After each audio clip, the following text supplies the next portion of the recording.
Saya undang Bapak Craig Hill, ya boleh maju ke depan, kita sambut dengan sungguh-sungguh saudara. Ya, Arif menerjemahkan.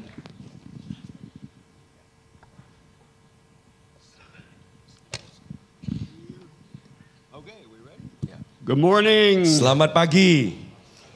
It is a pleasure to be here with you this morning. Senang sekali ada di tempat ini bersama dengan saudara di pagi ini. I have heard of Abba Love Church all around the world for many years. Dan selama bertahun-tahun saya sudah mendengarkan gereja Abba Love dari berbagai bangsa. But this is my first time to visit you personally. Tetapi ini adalah pertama kalinya saya mengunjungi saudara. And I'm very excited about what God is doing in Abba Love, not only in Indonesia but all around the world. Tetapi saya juga sangat semangat untuk menyaksikan apa yang Allah sedang kerjakan di Abba Love, bukan cuma di tempat ini tapi di seluruh dunia. What a joy it was to hear the different languages from different parts of Indonesia this morning. Dan luar biasa sekali bisa mendengarkan nyanyian lagu dari berbagai lagu daerah di Indonesia. It just demonstrates to us God is interested in every people, every tribe, every nation. Dan ini membuktikan bahwa Tuhan itu benar-benar menyayangi setiap suku, bangsa, dan bahasa. Well, this morning I want to talk about generational missions. Dan pada pagi hari ini saya akan berbicara tentang satu misi generasi. You know what I realize is most of the time when we're talking about missions, we're only thinking in one generation. Dan apa yang saya sadari ketika kita berbicara tentang misi, seringkali di pikiran kita hanya memikirkan satu generasi.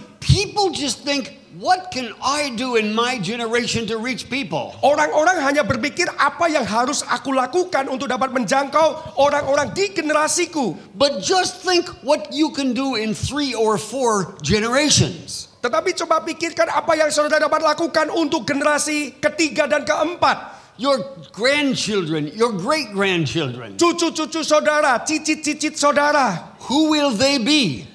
Mereka akan menjadi seperti apa? What values will they embrace? Nilai-nilai apa yang akan mereka pegang? Who will they reach? Siapa yang akan mereka jangkau? If you are married, Kalau engkau sudah menikah, your generation is only 2 people. maka generasimu itu cuma 2 orang, You and your spouse. yaitu saudara dan pasangan. But if you have 5 children, Tetapi kalau engkau memiliki 5 anak, already you have a multiplication. artinya engkau sudah memiliki multiplikasi. What if your children have 5 children? Apa jadinya kalau anakmu punya anak 5? And so now you have 30 people. Sekarang kita bisa punya 30 orang. What if your grandchildren have 5 children? Bagaimana kalau cucu saudara itu memiliki 5 anak lagi? Now you have 130 people. Kita bisa memiliki 130 orang. 130 people is much more influential than 2. Dan 130 orang itu jauh lebih bisa berdampak, berpengaruh daripada 2 saja. But I found many times as Christians we don't think about generations. Tetapi seringkali sebagai orang Kristen kita tidak memikirkan tentang generasi-generasi. But God is a generational God. Tetapi Allah kita adalah Allah generasi. He's the God of Abraham, Isaac, and Jacob. Dia adalah Allah Abraham, Ishak, dan Yakub.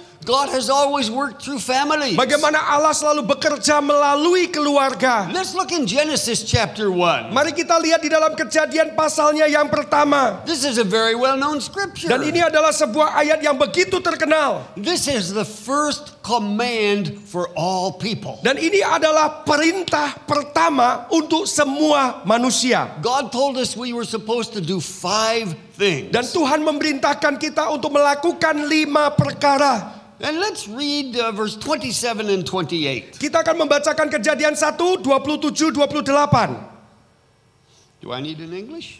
Okay. God created man in his own image. In the image of God he created him. Male and female he created them. God blessed them and God said to them, be fruitful and multiply and fill the earth. Subdue it and rule over the fish of the sea, over the birds of the sky, over every living thing that moves on the earth. Maka Allah menciptakan manusia itu menurut gambarnya, menurut gambar Allah diciptakannya dia. Laki-laki dan perempuan diciptakannya mereka. Allah memberkati mereka, lalu Allah berfirman kepada mereka, beranak cuculah dan bertambah banyak, penuhilah bumi dan taklukkanlah itu, berkuasalah atas ikan-ikan di laut dan burung-burung di udara dan atas segala binatang yang merayap di bumi. So this is a command for you. Dan ini adalah perintah untuk saudara. This is God's first command. Ini adalah perintah pertama Allah. What did he call us to do? Apa yang menjadi panggilan kita? 5 things. Ada 5 perkara. Number 1, Yang pertama, be fruitful. beranak cuculah. Number 2, Yang kedua, multiply. bertambah banyak. Number 3, Yang ketiga, fill the earth. kita penuhi bumi. Number 4, Yang keempat, subdue it. kita menaklukkannya. Number 5, Dan yang kelima, rule over it. kita berkuasa atas semuanya. Can you do that? Dapatkah saudara melakukannya? Not in one generation, Bukan untuk satu generasi saja, but you can in multiple generations. tetapi engkau bisa melakukannya dengan multiplikasi generasi. Now let's link Genesis chapter 1 Mari kita kaitkan kejadian yang pertama to Matthew chapter 28. kepada Matius 28. This is what we normally call the Great Commission. Nah, biasanya kita menyebut ayat ini dengan amanat agung. This is actually the Great Recommission. Sebetulnya adalah amanat kembali. The Great Commission is what we just read, Genesis 1:28. Jadi amanat agung itu sebetulnya adalah apa yang kita barusan baca di dalam Kejadian 1:28. God put Adam and Eve in the garden to do these 5 things. Bagaimana Allah menempatkan Adam dan Hawa untuk melakukan 5 perkara tadi. But what did they do? Tetapi apa yang mereka lakukan? They gave their authority away to Lucifer. Mereka menyerahkan otoritas kepada Lucifer. And he set up his kingdom of darkness on planet Earth. Dan kemudian Lucifer itu membangun kerajaan kegelapan di atas bumi.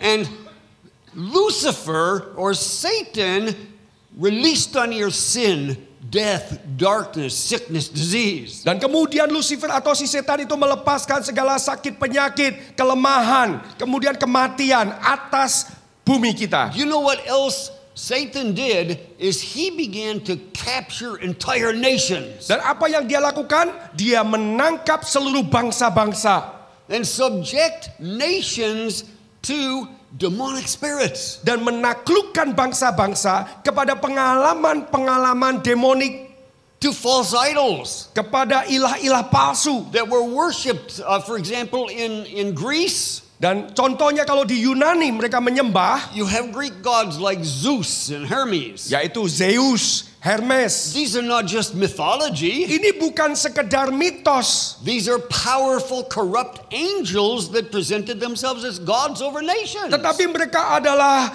malaikat-malaikat yang telah jatuh dan mempresentasikan dirinya sebagai ilah-ilah. And so we have different ones like over Rome, Apollo and Jupiter and these ones. Dan bahkan kalau kita di Roma ada Apollos, Jupiter. In northern Scandinavia, Thor and Woden. Kemudian kalau di Norwegia bagian utara itu ada Thor, dewa langit atau petir. Different ones in Egypt. Dan tentunya di Mesir ada lagi ilah yang lain. And these corrupt angels, fallen angels, set themselves up as gods to be worshipped. Dan ini adalah tanda dari malaikat-malaikat yang telah jatuh dan mereka menempatkan dirinya sebagai ilah untuk disembah. And they captured entire cultures. Dan mereka malaikat yang sudah jatuh ini menangkap budaya-budaya di dalam dunia. Entire nations given over to these false idols. Dan semua bangsa-bangsa menyembah kepada ilah-ilah yang palsu ini.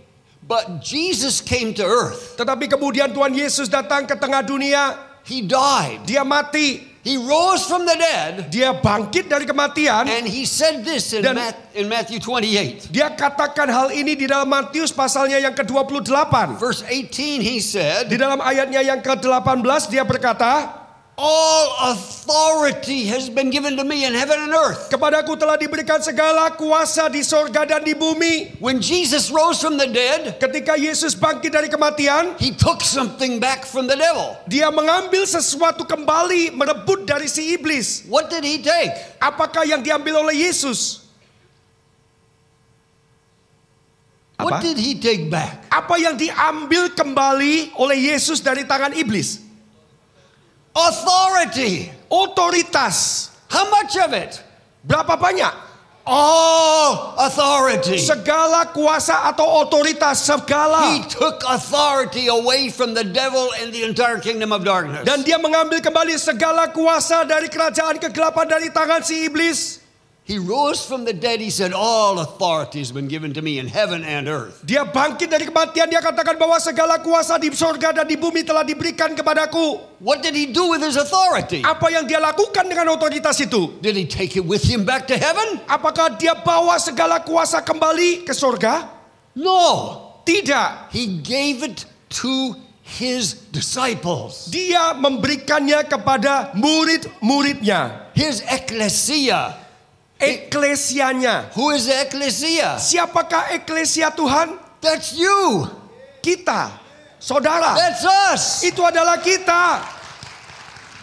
Turn to your neighbor Coba lihat kanan kiri saudara. and tell them, Katakan kepada orang di sampingmu, Jesus gave you authority. Yesus memberikan kepadamu kuasa.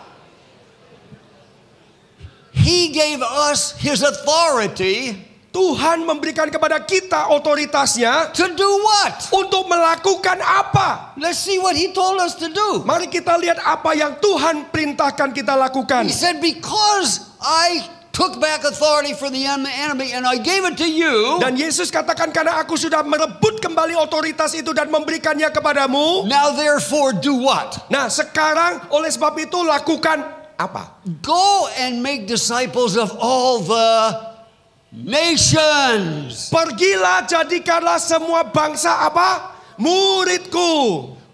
I was shocked. A few years ago I read that word. Beberapa tahun yang lalu waktu saya membaca ayat ini saya I kaget. never saw that word nations. Saya bahkan tidak pernah memperhatikan kata bangsa. Somehow I always thought individuals, Karena saya pikir memuridkan ya individual. people. Orang-orang. But that's not what he said. Tetapi bukan itu yang dimaksudkan Tuhan. He said, go and make disciples of all nations. Dia katakan jadikan semua bangsa. You know what he's saying? Apa yang coba disampaikan oleh Tuhan? I want my nations back. Aku mau bangsa-bangsa itu kembali kepadaku. They don't belong to Satan. Mereka bukan milik setan. They don't belong to these demonic idols that set themselves up as gods over nations. Mereka itu bukan milik dari kuasa kegelapan demonik yang mencengkram mereka. Jesus said, they are my nation. Yesus katakan bahwa mereka adalah bangsa-bangsaku. I want my nations back. Aku mau mengambil kembali bangsa-bangsaku. So he told us to disciple Dan dia nations. katakan kepada murid-muridnya bangsa. I thought, I wonder what is a discipled nation? Dan saya berpikir apa ya maksudnya memuridkan bangsa? What does a discipled nation look like? Kira-kira bentuknya seperti apa ya memuridkan bangsa-bangsa? A lot of times we've had teaching about different areas of culture that influence entire nations. Dan seringkali kita juga diajarkan tentang budaya-budaya yang ada di satu bangsa. Back in 1976, Lauren Cunningham and Bill Bright got a revelation of 7 spheres of influence that impact the culture. Nah, tahun 1976 itu Lauren Cunningham dan Bill Bright itu mendapatkan pengertian tentang ada 7 area yang mencengkram bangsa-bangsa. Do you know whoever controls these spheres of influence controls the entire culture? Tahukah saudara, siapapun yang memegang kendali atas 7 area ini akan menguasai bangsa itu. For example, I flew here on a Boeing 787. Dan misalnya contohnya saya terbang ke sini naik Boeing 737. There were like 350 people on the airplane. Dan di dalam pesawat itu bisa menampung 350 penumpang. What if somebody said, you know, let's not go to Jakarta today. Instead, let's go to Kuala Lumpur. Kalau misalnya ada yang berkata, oh yo jangan pergi ke Jakarta, kita ke Kuala Lumpur saja. And suppose we had a vote on the airplane. Misalnya di aeroplane atau di pesawat itu kita ambil voting. 340 people said, yeah, let's go to Kuala Lumpur, not Jakarta today. Kemudian penumpang itu mayoritas 340 orang bilang gini di pesawat, oke lah kita akan ke Kuala Lumpur, belok saja. Where will the airplane go? Kemana pesawat itu akan terbang? Jakarta. Jakarta. You know why? Tahukah saudara kenapa? Only 2 votes count. Yang 2 ini yang paling penting di pesawat itu. The 2 pilots who sit in the cockpit. Yaitu pilotnya yang ada di kokpit itu yang lebih It penting. doesn't matter if all 350 people want to go somewhere else. It only matters where the pilots take the airplane. Gak peduli kalaupun 350 penumpang itu pengen pergi ke arah yang lain. Tetapi yang paling penting adalah pilotnya menerbangkannya kemana. Two people control the lives of all 350 people. Dua orang itu mengendalikan kehidupan 350 orang. The exact same thing is true about culture. Dan itu sangat benar juga dengan budaya. You know what influences how you think today? Dan apa yang mempengaruhi cara berpikirmu hari ini? Why do you think what you think? Mengapa kamu berpikir seperti engkau berpikir? For most of us, Dan kebanyakan dari kita, because of this thing. nah ini loh penyebabnya cara pikir kita. This tells us what's going on in the world. Karena handphone ini menceritakan kepada kita apa yang sedang terjadi di dalam dunia. So whoever controls social media Dan siapapun yang akan mengendalikan medsos, controls what entire cultures think. maka akan mengendalikan seluruh budaya di dalam dunia ini. Whoever controls what's on the television Siapa yang mengendalikan TV, controls what entire cultures think. maka akan mengendalikan seluruh budaya yang ada di sana. So what are these spheres of influence? Jadi apakah jenis-jenis dari pengaruh, lingkup pengaruh ini? Education, Edukasi, media, media, social media, sosial media, arts and entertainment, art dan entertainment, business. bisnis. These are the primary influences. Ini adalah area-area yang sangat penting untuk berdampak. So what is a discipled nation? Dan apakah yang dimaksudkan dengan memuridkan bangsa-bangsa? I believe it's a nation where all these key spheres of influence are based on the Word of God. Saya percaya kalau semua area-area kunci yang tadi disebutkan melandaskan budayanya atas firman Tuhan. The education system based on the Word of God. Sistem edukasi kita berlandaskan firman Tuhan. The social media based on the Word of God. Media sosial akan berlandaskan firman Tuhan. Arts and entertainment based on the Word of God. Seni dan juga entertainment akan berlandaskan kepada firman Tuhan. The key influences in society Dan kunci-kunci pengaruh di dalam masyarakat are managed by people who love Jesus. akan dikendalikan, diatur oleh orang-orang yang mengasihi Yesus. How many nations do we have like that? Berapa banyak bangsa-bangsa yang kita bisa lihat memiliki hal ini? How many? Berapa banyak bangsa? Is the United States like that? Apakah Amerika seperti ini sekarang? No. Very far from it. Oh, jauh dari gambaran ini. How about South Korea? Bagaimana dengan Korea Selatan? No. How about European nations? Bagaimana dengan negara-negara di Eropa? No. Enggak. You know how many nations we have where we have influenced the entire culture with righteousness? Tahukah saudara berapa banyak bangsa yang mempengaruhi seluruh budaya di bangsa itu dengan firman Tuhan, dengan kebenaran? Zero. Nol. Not one. Enggak ada. In 2,000 years, Dalam 2000 tahun ini. we have not one time done what Jesus told us to do. Dan kita bahkan tidak melakukan apa yang Yesus sudah perintahkan untuk kita lakukan. Have such influence in a culture that we influence the entire culture for righteousness. Dan bagaimana kita bisa mempengaruhi seluruh budaya itu dengan kebenaran, budaya kebenaran. I asked God, why not? Dan saya bertanya kepada Tuhan, mengapa tidak? You know what God began to show me? Dan apakah yang Tuhan tunjukkan kepada saya? Because normally in the church we are short-term focused. We are only focused on one generation. Karena biasanya di gereja kita hanya fokus kepada satu generasi. If you want to disciple entire cultures, Kalau engkau ingin memuridkan seluruh budaya, you have to think more than one generation. maka engkau harus memikirkan lebih dari satu generasi. Your children, Anakmu, your grandchildren, cucu-cucumu, your great-grandchildren. dan cicit-cicitmu.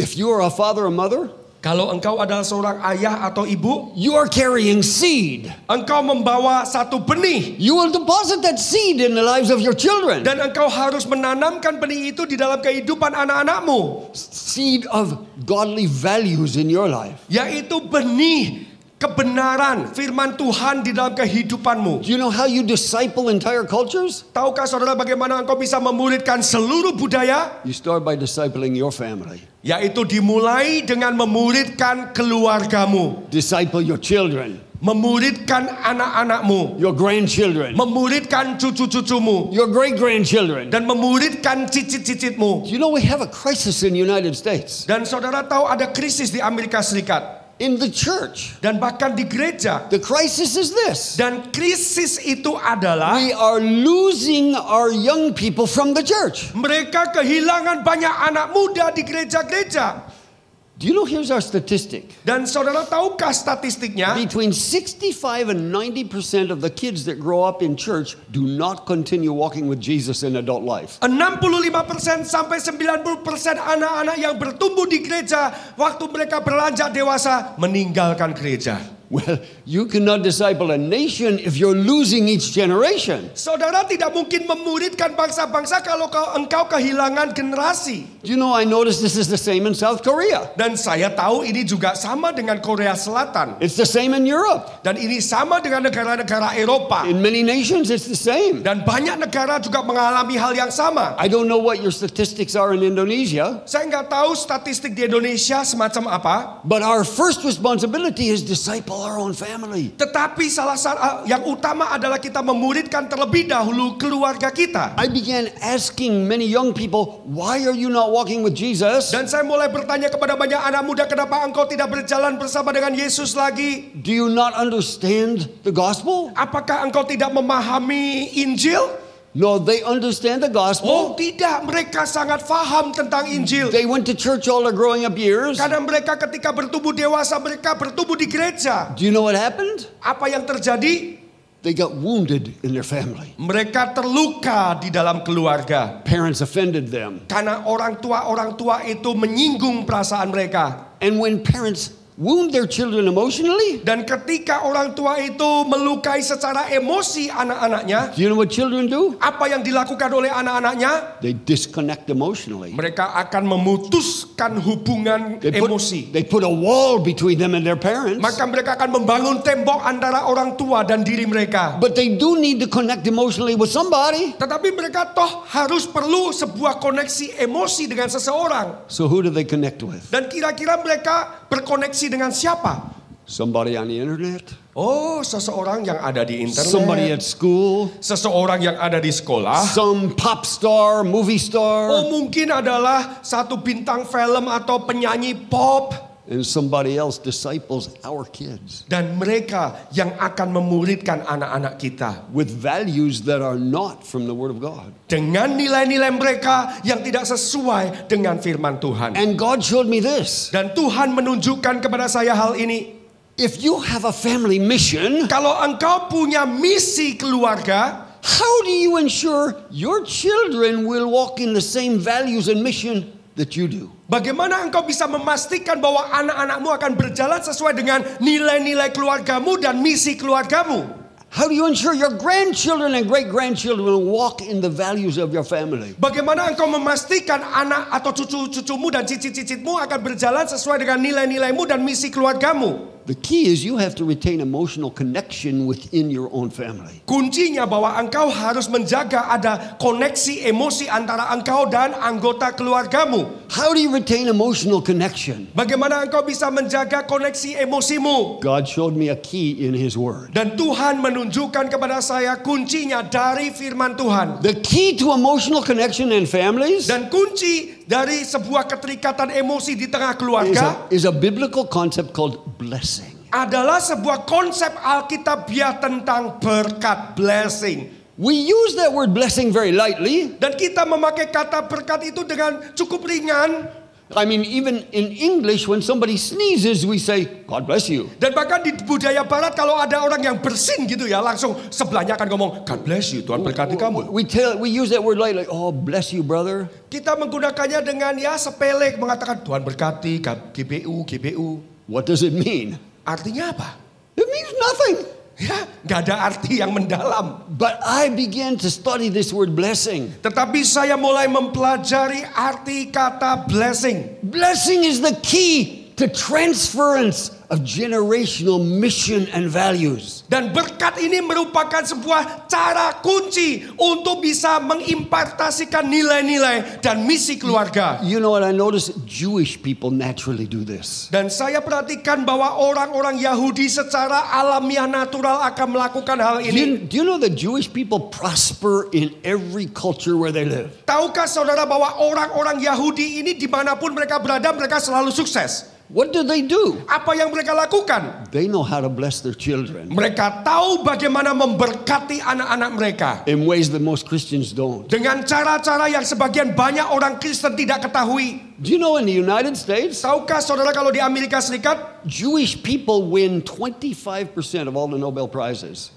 orang-orang Yahudi secara populasi 25% itu memenangkan hadiah Nobel. Maksudnya 25% hadiah Nobel dimenangkan oleh Yahudi. 30% of all the Nobel Prizes in science. Dan 30% daripadanya itu memenangkan hadiah Nobel di dalam ilmu pengetahuan sains. They own most of the movie studios in Hollywood. Dan mereka itu memiliki studio-studio film yang terbesar di Hollywood. They own most of the banks in New York. Dan mereka memiliki bank-bank di New York. They're the top doctors, Mereka adalah dokter-dokter yang paling top. top lawyers. Mereka adalah pengacara-pengacara yang paling top. 20% of all our university professors are Jewish, Dan 20% profesor di universitas adalah orang-orang Yahudi. but they're only 2% of our population. Tetapi mereka hanya 2% dari seluruh populasi yang ada di Amerika. Why are they so successful? Mengapa mereka bisa begitu sukses? They understand a key from the Word of God. Karena mereka memahami kunci yang berasal dari firman They Tuhan. know how to bless their children. Mereka tahu bagaimana memberkati anak-anak mereka.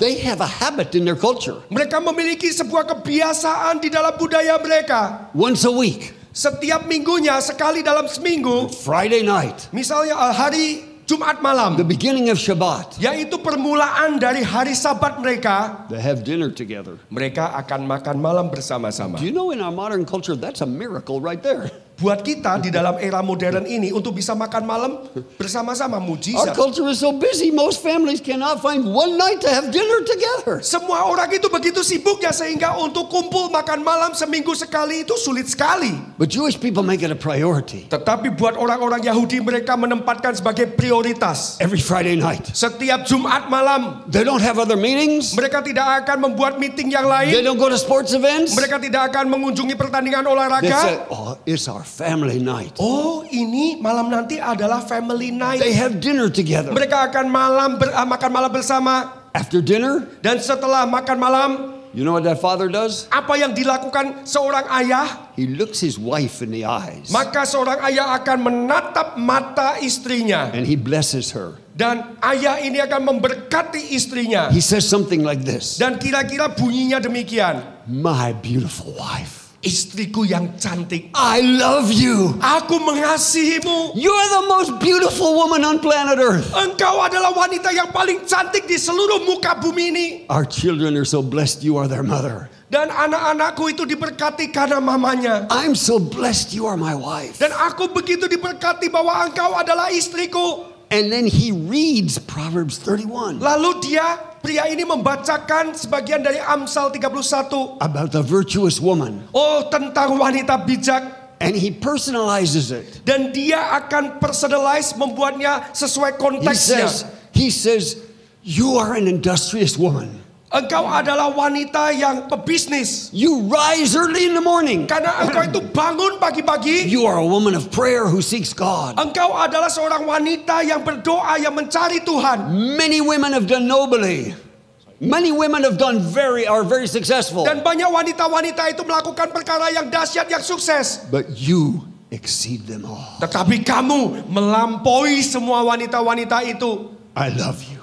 Aku mengasihimu. I bless you. Aku memberkatimu. I'm so proud of you. Dan aku begitu bangga kepadamu. What do you think that does for the heart of that wife? Kira-kira menurut saudara apa yang terjadi di dalam hati seorang istri kalau dia katakan demikian? Fills her emotional fuel tank. Waduh, tangki emosi dari seorang istri itu akan dipenuhi. She looks at her husband. Dan dia menatap kepada suaminya. She says, what else do you want to tell me? Lalu istrinya berkata, apalagi yang kamu akan katakan kepadaku? After let me just ask you this. Saya mau bertanya kepada saudara. Christian wives in here? Oke, istri-istri Kristen di tempat ini. When's the last time your husband did that for you? Kapan terakhir kalinya istri-istri mendengarkan suaminya berkata atau berbicara demikian kepadamu? What do most people say? Kira-kira rata-rata orang jawabannya apa? Never. Gak pernah. My wedding night.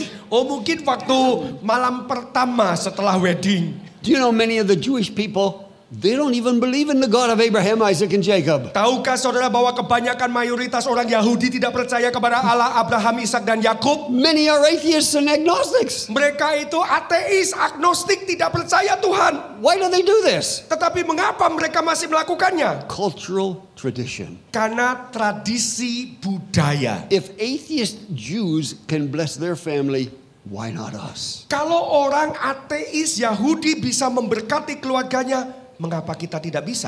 After that father blesses his wife, Setelah seorang ayah memberkati istrinya, he looks each one of his children in her eyes. maka dia akan menatap satu persatu mata anaknya. He says, my son, Dan dia katakan, anakku, my daughter.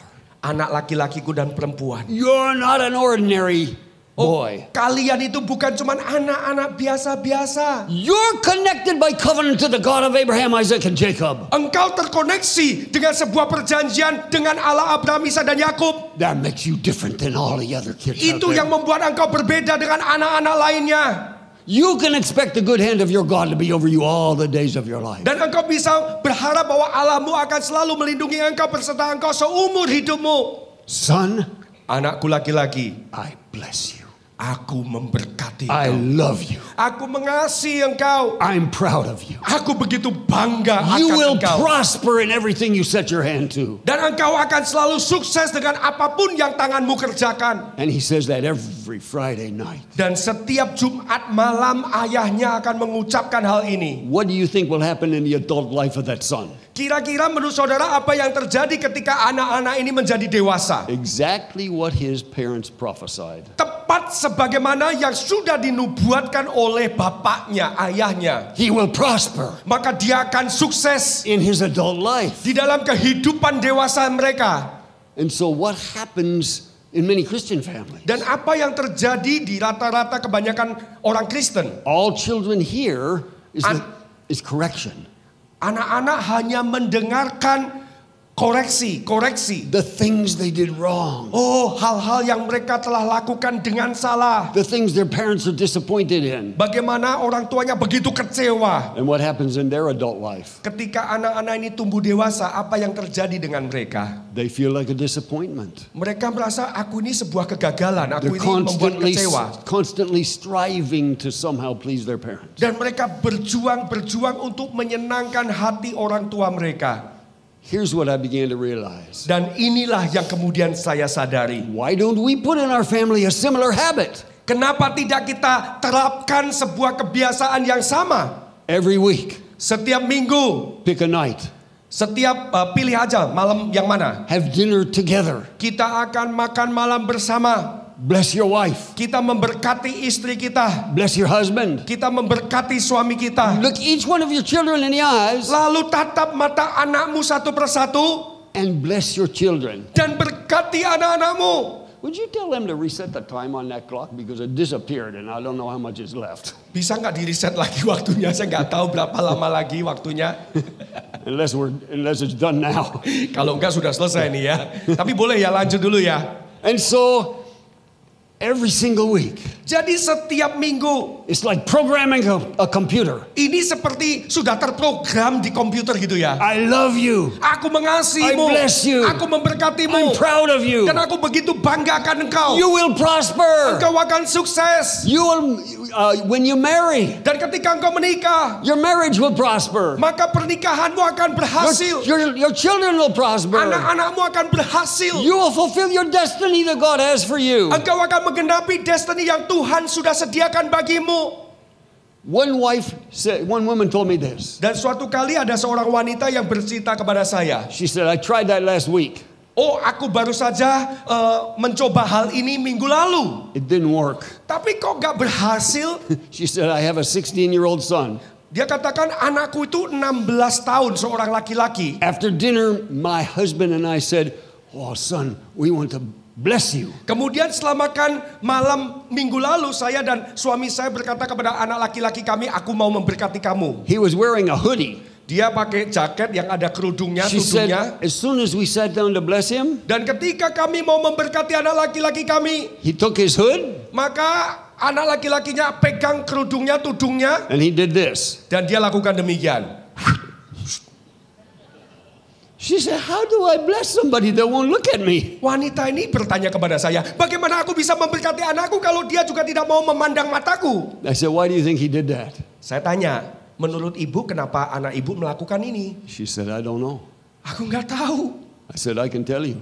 Aku bisa katakan kepada ibu, Because you hurt him. karena ibu pernah melukai anak ibu. You wounded him. Kamu pernah menyakiti anak ibu. Nobody will receive blessing from somebody that has hurt them and never repented. Tidak ada seorang pun yang mau menerima berkat dari seseorang yang sudah melukai dia dan tidak pernah minta ampun kepada dia. I said, why don't you do this? Kenapa tidak ibu lakukan ini? Next week, Minggu depan ibu, ask your son 2 questions. bertanyalah 2 pertanyaan ini kepada anak laki-lakimu. Son, Anakku, I sense that I've hurt you. Is that true? aku merasa bahwa ibu telah melukai kamu, betul? Because there's a wall between us. Karena kok kayak ada tembok ya antara kita. If you're sincere Kalau bapak ibu itu tulus mengucapkannya, and he knows you honestly want to know, you're not just going to criticize him more. dan anak bapak ibu itu menyadari bahwa memang engkau mengatakan dengan tulus bukan untuk mengkritik, He will say, yes, you hurt me. maka anak-anak akan berkata, iya ibu. And then ask him this question. Lalu berikutnya bertanyalah kepada anakmu pertanyaan ini. Son, what did I do to hurt you? Anakku, apa yang dulu ibu pernah lakukan sehingga bisa melukai kamu? How did I make you feel? Bagaimana perasaanmu saat itu? And when he shares with you, Ketika anak itu bercerita kepada bapak ibu, everything in you will want to defend and explain and justify yourself. mungkin kita itu pengen membela diri untuk mengoreksi atau menjelaskan. Don't do that. Jangan lakukan. Take responsibility for hurting him. Ambil tanggung jawab, memang kita ini sudah menyakiti dia. Repent. Kita mau bertobat Ask forgiveness. dan kita mau minta ampun. If you do that, Kalau saudara melakukannya, he'll open his heart. maka anak bapak ibu akan membuka hati mereka. Then you can bless him. Dan barulah kita bisa memberkati She said, I anak will kita. try that. Kemudian wanita itu berkata, oke, aku akan coba. I saw her another couple weeks later. Kemudian beberapa minggu berikutnya saya bertemu She dengan was ibu ini lagi. she was so excited. Dan dia begitu senang sekali. She said, you know what happened? Dia bercerita, tahukah bapak apa yang terjadi? We did that. Kami lakukan. And when he told me what I had done to hurt him, Dan ketika anakku bercerita satu perkara yang aku telah lukai dia, I felt so grieved. dan aku begitu sedih. It hurt my heart Dan bahkan hati saya terluka. because I love him. Karena aku juga mengasihi putraku. I began to cry. Dan aku mulai menangis. He began to cry. Dia pun putraku menangis. And God touched his heart. Dan Allah menjamah hatinya. And when I asked him to forgive me, Ketika aku minta putraku untuk mengampuni aku. his heart released. Dan hatinya terbuka melepaskan He pengampunan. forgave me. Dia mengampuni aku. And then I could bless him. Barulah kemudian aku bisa memberkati anakku. Do you know that word blessing in Hebrew? Tahukah saudara arti kata blessing, berkat di dalam bahasa Ibrani? It's the Hebrew word baruch. Itu adalah baruch. You know what it literally means? Arti sesungguhnya apa? Secara literal. To kneel in front of somebody. Baruch, berkat untuk berlutut di hadapan seseorang. Do you know that's the opposite of our culture? Tetapi di dalam budaya kita kebalik ya. When we bless somebody, Ketika kita ingin memberkati seseorang, how do we normally do it? bagaimana cara kita memberkati seseorang? Prakteknya, Who kneels usually? siapa yang berlutut biasanya? The person receiving or the person blessing? Orang yang memberkati atau orang yang diberkati yang berlutut? Yeah, the person receiving. Ya, orang yang biasanya mau terima berkat. That's not God's culture. Tapi itu bukan budayanya Tuhan. In his culture, Tetapi di dalam budaya Allah, the person blessing humbles himself. orang yang mau memberkati adalah orang yang merendahkan hatinya. How did Jesus bless his disciples? Bagaimana Yesus memberkati murid-muridnya? Did Jesus remain in heaven? Apakah Tuhan Yesus tetap ada di sorga? Look down from heaven Lalu dari sorga, dia melihat ke bawah. and say, bless you, people of the earth. Diberkatilah engkau penduduk bumi. No, he didn't do that, did he? Tuhan Yesus tidak melakukan demikian kan? Jesus came down from heaven. Tuhan Yesus turun dari sorga ke bumi. He walked in our midst. Dan dia berjalan di antara kita.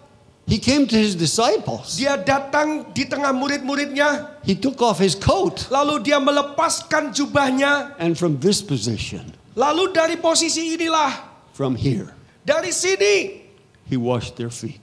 Yesus membasuh kaki murid-muridnya. He said, I love you. Dan Yesus katakan, I love you.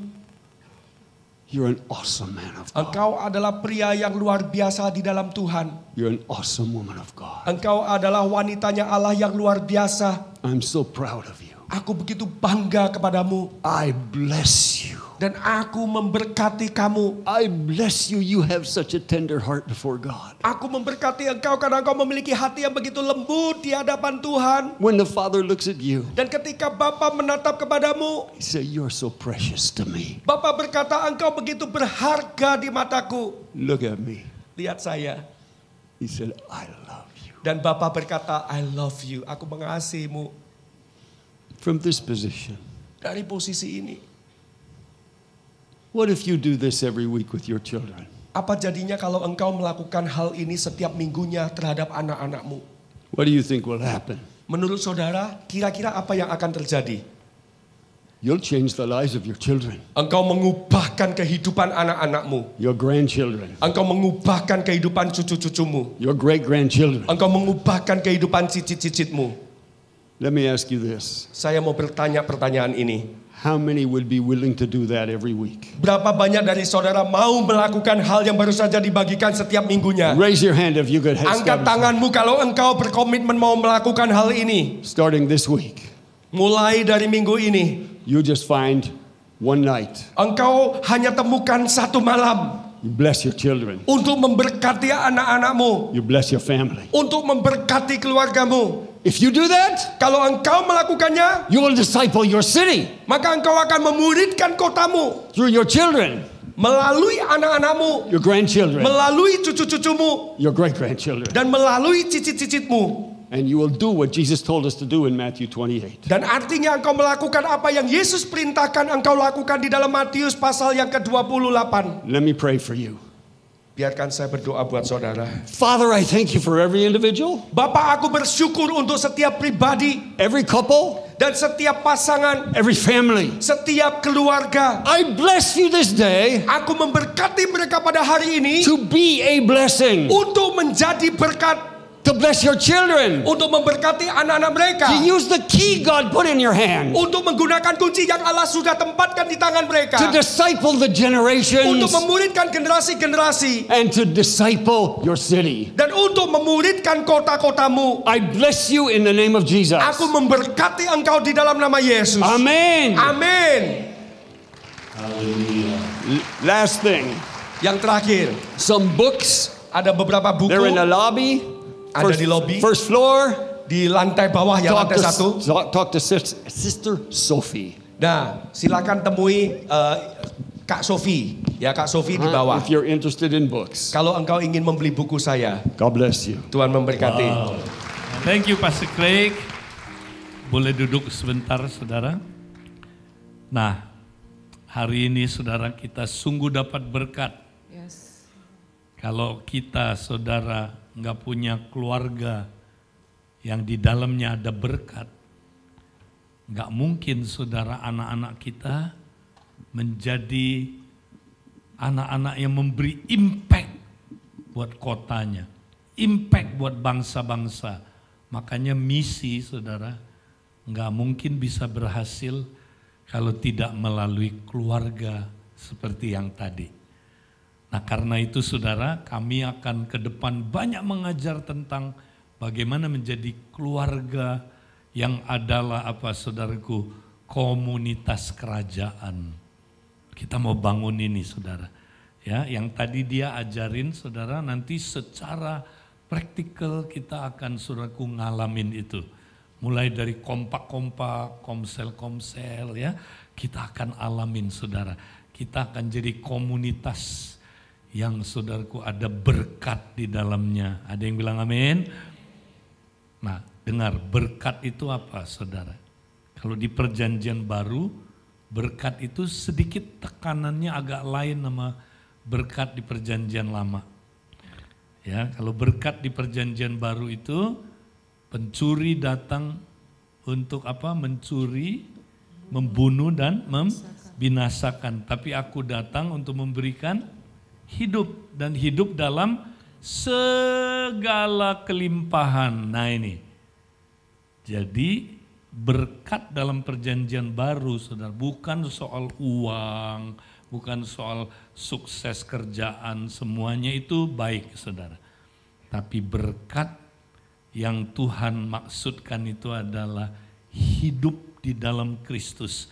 Zoe itu, saudara. Hidup Zoe, hidup yang serupa Kristus. Ada yang bilang amin?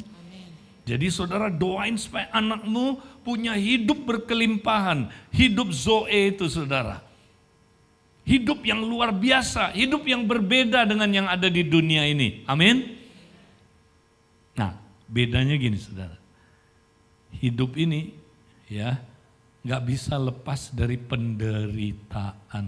Nah, ini di sini bedanya sama teologi kemakmuran.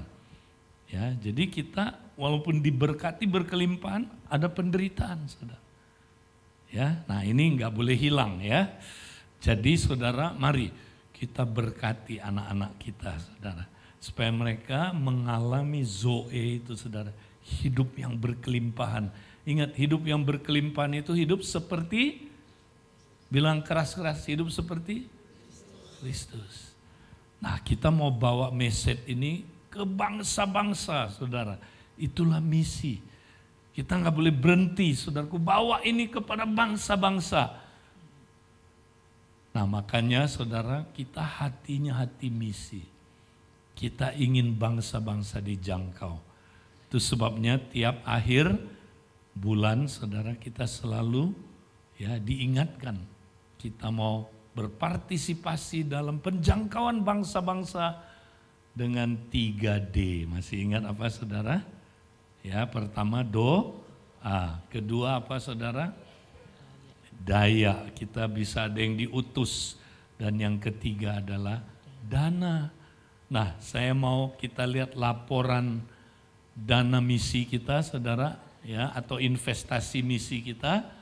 Ya, itu totalnya sekian. Nah, untuk ibadah khusus, ibadah yang keempat, kita lihat ini investasinya, saudara, dan realisasinya adalah, wow, kita beri tepuk tangan, 94%, 21 ini yang ada namanya. Nah, saudara yang belum realisasi, gak usah tertuduh, ya. Tapi saudara doa supaya Tuhan nanti memberikan saudara berkat, amin. Untuk apa, saudaraku, merealisasikannya. Tapi ada mujizat yang luar biasa, saudara. Ya, yang anonim, coba lihat, saudara. Wow, ini luar biasa. Ya, 160%, saudaraku. Tuhan memberkati pekerjaan misi kita, amin. Hati Tuhan, hati misi. Bilang, hati Tuhan, hati misi. Kalau kita mau jangkau, saudaraku, bangsa-bangsa, bawa berita ini tadi, saudara, ya. Bahwa Tuhan memberkati keluarga-keluarga, dan melalui mereka, mereka akan menjadi berkat. Amin. Saudara mau? Ya, puji Tuhan. Nah, kita mau sama-sama akhiri dengan kita mau nyanyi lagu ini, saudaraku. Wow, ini lagu yang luar biasa. Ya, nanti kita, saudaraku, sebelum tutup dalam doa, saudara mau kita mulai memberkati anak-anak kita? Ya, bilang sama sebelahnya, saya mau jadi berkat. Bilang. Saya mau jadi berkat. Buat keluarga saya. Buat keluarga saya. Buat anak-anak saya. Buat anak-anak saya. Anak cucu saya. Anak cucu saya. Mari kita sama-sama katakan, saudaraku. Wow, haleluya. The Lord bless you and keep you. Make His face shine upon you and be gracious to you. The Lord turn His face toward you and give you peace. The Lord bless you. The Lord bless you and keep you. Make His face shine upon you and be gracious to you. The Lord turn His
children. May His favor be upon you and 1,000 generations, and your family, and your children, and your children, and your children.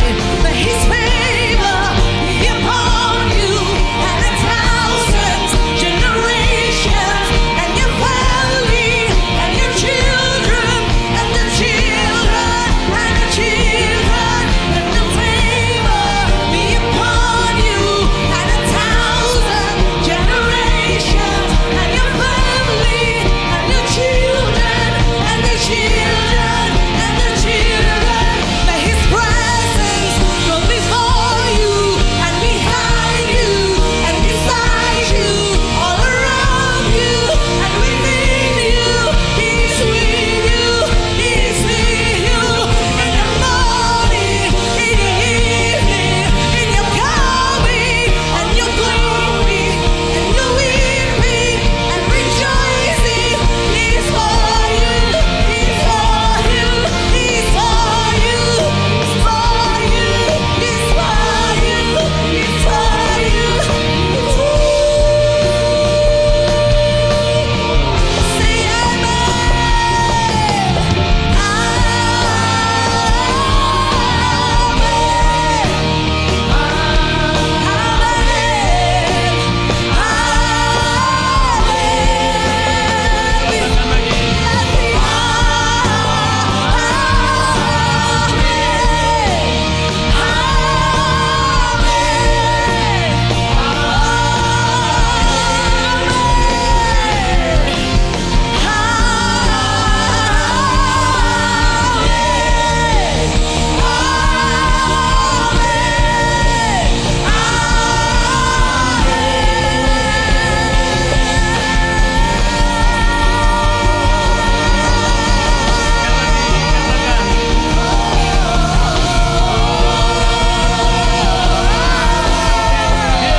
Say His favor be upon you and 1,000 generations, and your family, and your children, and their children, and their children. May His favor be upon you and 1,000 generations, and your family, and your children, and their children. May His favor be upon you and 1,000 generations, and your family, and your children, and their children. May His favor be upon you and 1,000 generations, and your family, and your children. Oh, may His presence go before you and behind you and beside you, all around you and within you. He's with you in the morning, in the evening, in the coming and the going, in your weeping and rejoicing. He's for you, He's for you.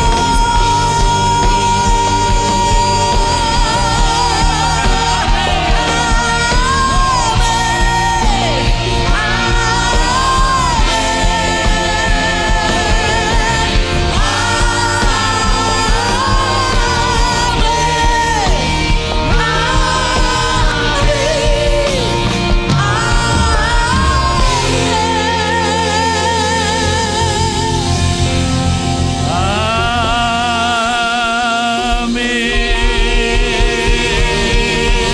Haleluya. Yes Lord.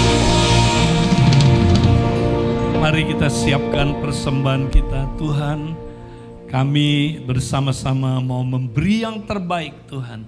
Sebagai bagian penyembahan kami Tuhan, kami persembahkan harta kami, apa yang Kau berikan Tuhan, sebagai Tuhan, sesuatu yang Tuhan kami berikan bagian dari penyembahan kami. Karena kami mengasihi Engkau. Karena kami Tuhan, mau Tuhan sungguh-sungguh Tuhan menjadi alat-Mu memperlebar kerajaan-Mu di bumi ini. Pakailah Tuhan semua harta ini Tuhan, untuk kemuliaan nama-Mu Tuhan. Perpuluhan kami, persembahan, bahkan investasi iman kami. Terima kasih Tuhan. Biarlah Tuhan berkat itu menyertai Tuhan kami semua, karena kami memberi dengan sukacita, dengan sukarela. Kami Tuhan akan menuai kecukupan dan bahkan berkelimpahan dalam kebajikan Tuhan. Terima kasih Tuhan. Di dalam nama Yesus kami Tuhan hari ini mau terima berkat-Mu. Terimalah berkat dari Allah Bapa, cinta kasih dari Tuhan Yesus, persekutuan dalam Roh Kudus menyertai saudara sekarang sampai selama-lamanya. Semua yang percaya berkat Tuhan ini katakan amin. Sampai jumpa saudaraku minggu depan. Beri salam satu dengan yang lain.